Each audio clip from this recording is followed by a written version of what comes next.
Halo teman-teman, selamat datang di video kali ini. Kita akan membahas sebuah topik menarik dalam sejarah sinema, yaitu era film suara dan realisme dalam sinema. Dengan fokus pada neorealisme Italia dan realisme klasik Hollywood, kita akan menelusuri bagaimana film suara pertama kali muncul dan mengubah wajah perfilman. Lalu bagaimana dua tradisi besar sinema Italia dan neorealismenya dan Hollywood dengan gaya klasiknya mengembangkan konsep realisme dengan cara yang berbeda. Yang pertama, sejarah film suara. Awal mula sebelum tahun 1920-an, film masih bisu.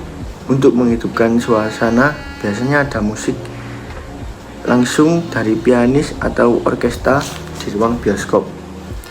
Bahkan kadang ada narator yang menjelaskan adegan. Banyak penemu berusaha memadukan gambar bergerak dengan suara, tapi kendalanya adalah sinkronisasi. Inovasi besar datang tahun 1927 melalui film The Jazz Singer karya Warner Bros. Film ini bukan film pertama yang menggunakan suara, tetapi film yang pertama sukses secara komersial.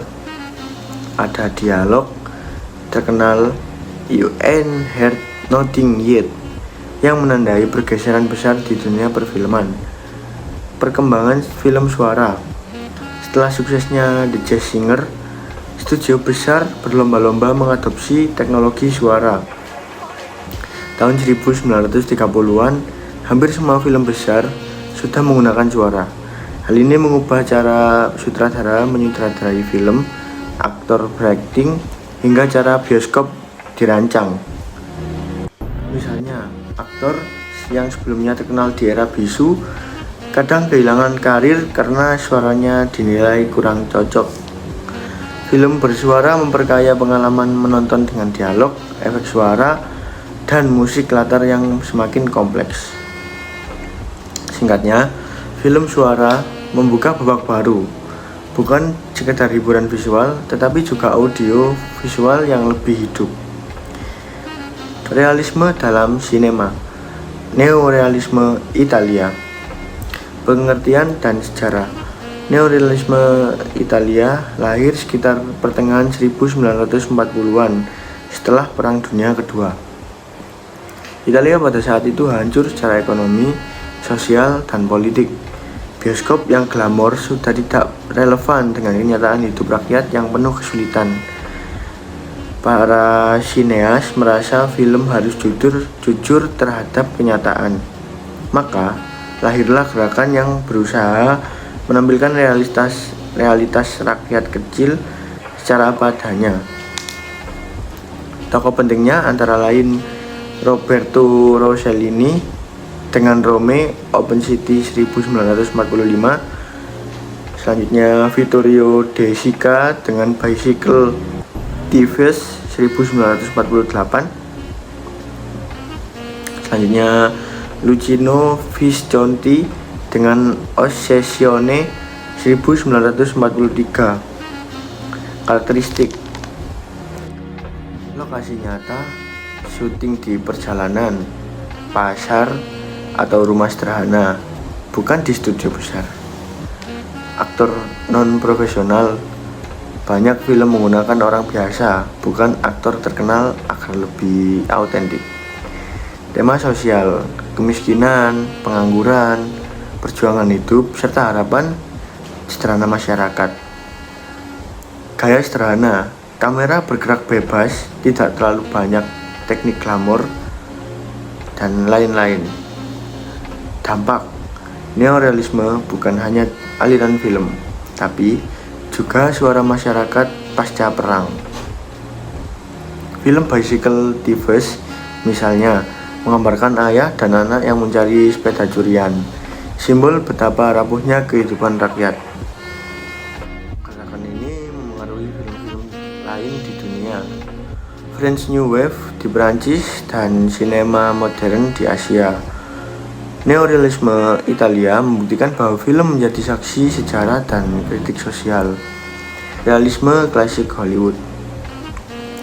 Sinema Hollywood klasik, Hollywood pada era 1920 sampai 1960-an disebut Classical Hollywood Cinema.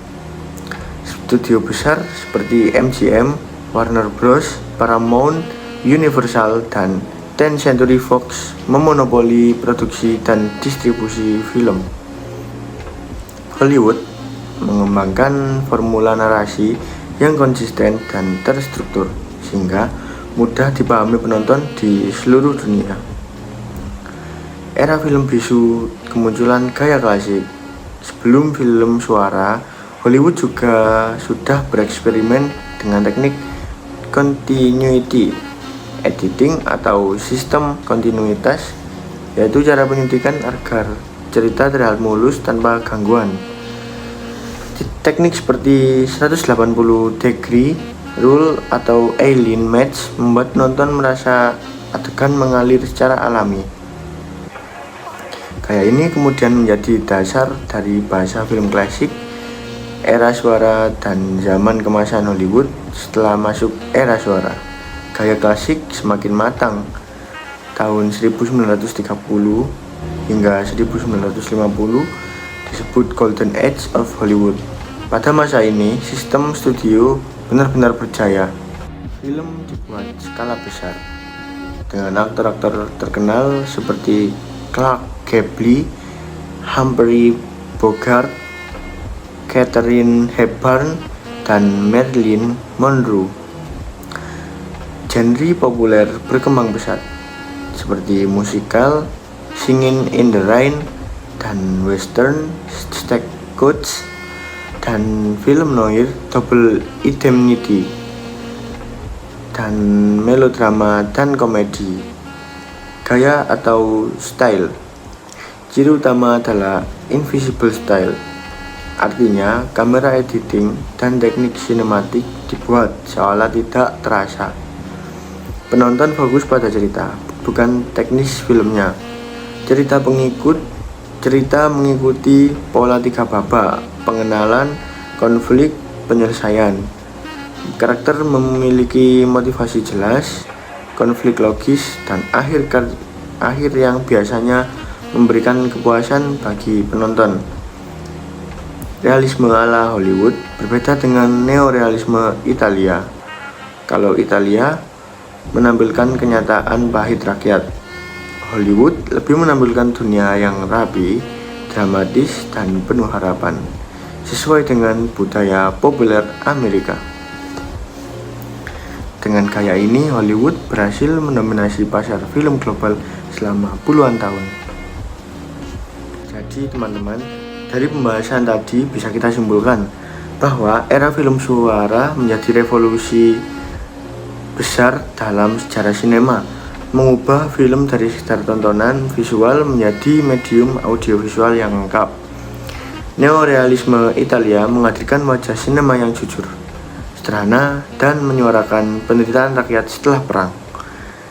Realisme klasik Hollywood menampilkan dunia dengan narasi terstruktur, menghibur, dan rapi, sehingga bisa diterima secara luas di seluruh dunia. Kedua pendekatan ini sama-sama penting. Neorealisme mengajarkan kejujuran dan keberanian, sementara Hollywood klasik memperlihatkan kekuatan narasi populer. Sampai sekarang, keduanya masih mengaruhi cara kita menonton dan memahami film. Terima kasih sudah nonton video ini. Semoga bermanfaat. Jangan lupa like, share, and subscribe. Sampai jumpa di video selanjutnya.